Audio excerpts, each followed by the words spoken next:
1900 invités, 2 milliards de téléspectateurs et sûrement autant d'internautes. Vous n'avez forcément pas pu passer à côté cet événement qui se prépare et qui attire les foules. Demain, le prince William va épouser Kate Middleton en Angleterre, à Londres, à l'abbaye de Westminster.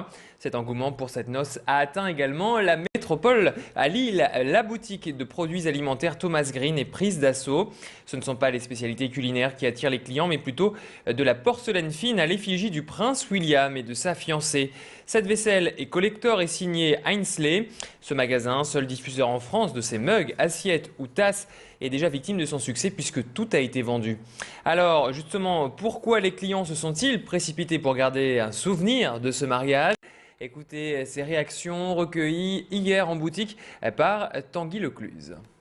Ma maman elle est décédée, on avait été en Angleterre, je ne sais plus à quel endroit, et j'avais acheté une petite assiette de Lady. Je trouve que c'est très important puisque j'ai déjà des souvenirs de la reine quand Elisabeth, donc quand elle est devenue reine. Donc bien que ce soit républicain, c'est quand même un événement mondial, quoi.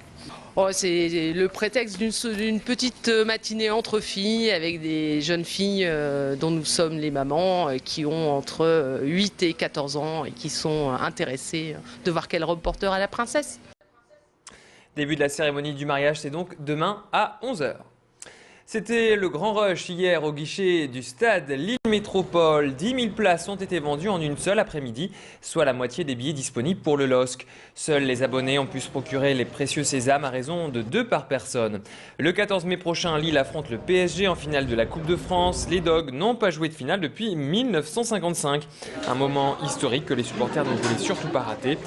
Certains s'étaient même levés très tôt pour être sûrs de repartir avec des billets. Écoutez ces réactions recueillies sur place hier après-midi par Hélène Chaplet et Loïc Blondel. Le Stade de France, la finale, ça fait depuis 1954 qu'on n'a pas atteint une finale. Donc c'est un plaisir de pouvoir les supporter là-bas. C'est ce qu'on attendait, hein. On est là pour ça et ça fait... Non, c'est bien, ça fait plaisir. C'est la première finale que je vais connaître, pour mes parents aussi, donc faut y aller. Et faut gagner là-bas. De un petit doublé de Gervinho, comme il est en forme en ce moment, ça serait bien. Il faut avoir justement une pensée aussi à pourquoi pas se rassembler. Bon, c'est vrai qu'il y aura les troquets, il y aura les bistrots, il y aura les amis, mais aussi pourquoi pas justement les soutenir. Et réouverture de ces guichets à partir de 14 h cet après-midi. Puis en championnat, après presque 5 mois en tête de la Ligue 1, Lille a perdu sa première place hier. Désormais, c'est l'Olympique de Marseille qui est leader au classement à un petit point de plus que le LOSC. En effet, l'OM a battu hier soir Nice 4-2 en match en retard. Jean-Michel Bérard enchaîne les rendez-vous pour sa dernière semaine dans la région. En effet, lundi prochain, le préfet quittera ses fonctions. Mais attention, il ne part pas à la retraite pour autant. Jean-Michel Bérard a été nommé conseiller d'État en service extraordinaire par le ministre de la Justice. Ce matin, l'actuel préfet, pour quelques jours encore, a donc tenu une dernière conférence de presse. L'occasion de revenir avec lui sur les bons résultats du LOSC cette saison. Jean-Michel Bérard est d'ailleurs devenu un fervent supporter des Dogs. On l'écoute au micro d'Hélène Chaplet. Je pense qu'il y a des supporters encore plus passionnés que moi, mais d'abord j'ai suivi régulièrement les matchs du LOSC, peut-être pas aussi souvent que j'aurais pu le souhaiter. Et je me réjouis d'abord qu'ils soient en finale de la Coupe de France.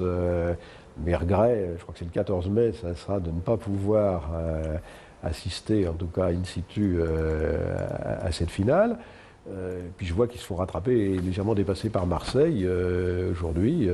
Mais je ne doute pas que M. Sédou et Rudy Garcia aient moyen de donner le dernier coup de collier. Ça serait formidable s'il pouvait y avoir un doublé. Voilà, et son successeur Dominique Bure doit donc arriver lundi. L'inquiétude est grande chez les salariés des 3 Suisses. 250 postes vont être supprimés dans le groupe de vente à distance. Selon un porte-parole de la direction, un plan social prévoit 149 suppressions d'emplois cette année, suite à la fermeture de 35 espaces boutiques en France. Une centaine de départs volontaires doivent s'y ajouter dans le cadre d'un vaste plan de modernisation du groupe prévu en 2012. Les salariés des services achats, marketing, gestion, direction des ressources humaines et agences de voyage sont visés par ces départs volontaires.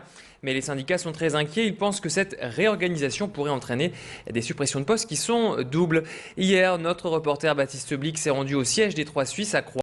Il a rencontré des salariés qui étaient forcément inquiets par cette annonce. C'est quand même le 3e PSE en moins de 3 ans, donc c'est quand même assez inquiétant. On ne comprend pas trop parce qu'à chaque fois on nous dit que ça va repartir et on nous met une nouvelle équipe dirigeante et ça va repartir et puis finalement on s'aperçoit que c'est pire c'est de pire en pire quoi. Donc les gens sont un peu inquiets. Mais bon, en même temps, on est un peu... Voilà, on n'a pas le choix, on doit y passer, donc les gens sont un peu... Comment dire, résignés, quoi. En tennis de table, les joueuses du CP sont à la fête. Ça y est, elles sont sûres de décrocher leur tout premier titre de championne de France. Mercredi, les nordistes ont remporté leur 15e victoire cette saison face à Jouer les Tours en s'imposant 4 matchs à 1. Le club est bien sûr très fier de ce premier sacre national. Je vous propose d'écouter son président au micro de notre journaliste Clément Carillon. C'est l'aboutissement de nombreuses heures et de temps passés depuis 3 ans que je suis président. Ça faisait partie d'un objectif du groupe qui travaille avec moi au niveau du CPLIS. On a un an d'avance sur l'objectif, mais c'est vraiment c'est stressant mais valorisant pour tout le travail qui est fait par notre groupe. Oui. Donc, quand on est champion, la perspective c'est de faire aussi bien l'année suivante. Donc on espère refaire au moins encore podium la saison 2011-2012. C'est la fin de ce flash, on va se retrouver tout de suite pour votre météo.